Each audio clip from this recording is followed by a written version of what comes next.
All right, so the Pavo20 Pro Nightfire, is it worth getting? Crazy. The LEDs are actually pretty cool.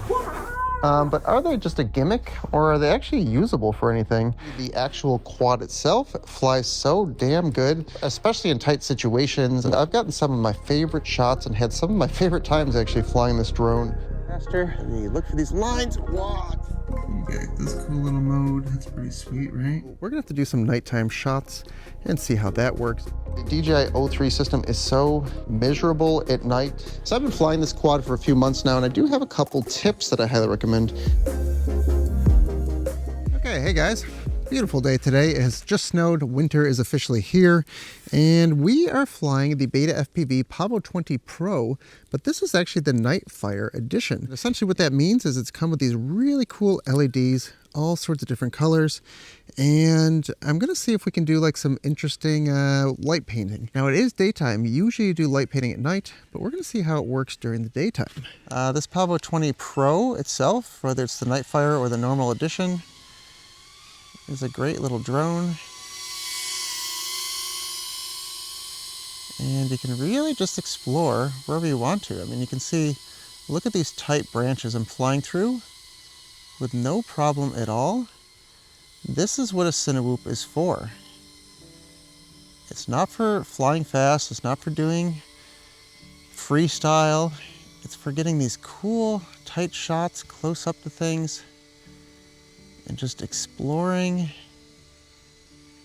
the terrain and the spots that you're in. I'm just trying to capture some cool footage, trying to capture some cool cinematic footage, as the Cinewhoop name implies. Now I'm flying in angle mode right now, which a lot of people are haters on. Oh, you fly angle mode, you don't know how to fly FPV. But the reality of the situation is it just allows me to be so slow and so controlled. And when you do hit something, you just instantly kind of recenter the sticks. And, you know, you got no problem just hitting these amazing tight gaps. I mean, look at that. Isn't that so cool? So my initial thought when doing a light painting exercise in this bright sunlight is it's probably just going to be way overexposed, and that's exactly what happened. It's pure white. I have zero footage, so we're going to have to do some nighttime shots and see how that works with the O3 system and these Nightfire LEDs. Do you think that having all these different color LEDs can open up an opportunity for some interesting night shots, some interesting light painting or something like that? And I've been trying to do those shots, but I'm going to tell you the DJI O3 system is so miserable at night in low light performance that it's impossible to fly at night. But I do think that there's some opportunity here. Maybe the DJI O4 system's better, who knows?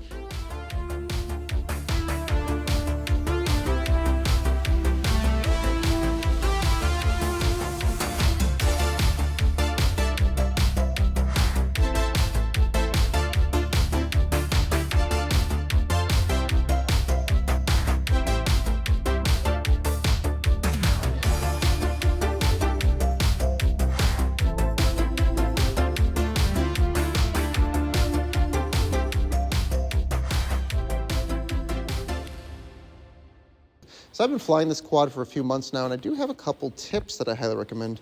First is the rates.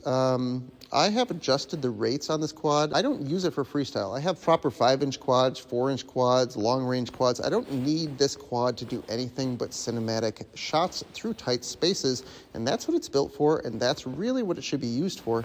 And so I've actually lowered the rates quite a bit, and I'll put them up on the screen, and if you're somebody that's doing slow cinematic stuff, you should copy these rates and just try them out and see if you like them. But it really flies really gentle and cool. I mean, you saw the tight spaces I'm going through here with those rates. The other tip I wanted to talk about is I have mounted the camera in a different way, which actually makes it so I can fly the camera at almost 0 degrees and have 0 prop guards in view. That was a big complaint from a lot of people. Basically, all I did was mount the DJI O3 camera on this top hole. I think I used the bottom hole of the camera and I mounted it in the top hole of the holder. And so if that's something that's been bothering you, definitely just move the camera up to the top hole and you should be all set. All right, so here we go. So key, there you Alright, so you can see now I'm in a different mode. So it's doing kind of a blinking mode, a breathing mode. And then if I do a long press, we can switch to this cool flashing mode. That's pretty cool, right? Yeah. And again, you can change the colors. Ooh, look at that one. That was cool, huh? So you got this cool little mode. That's pretty sweet, right?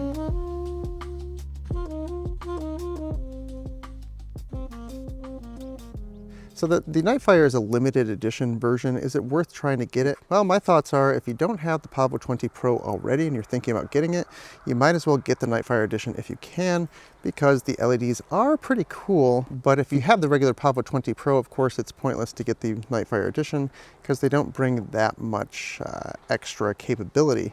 But with that said, the Pavo20 Pro is super capable in both forms, and it's one of my favorite quads, especially for Cinewhoop work. So this is just my honest opinion. These quads were sent to me for free by BetaFPV, but I don't have any affiliate links and I don't get kickbacks from sales. So, you know, it is what it is. This quad I really, really like. Is there other quads in the market that are similar? Definitely. But I think this is a really good value. You get the Adrone VTX and you can kind of choose what you want to add. Anyway, that's my thoughts.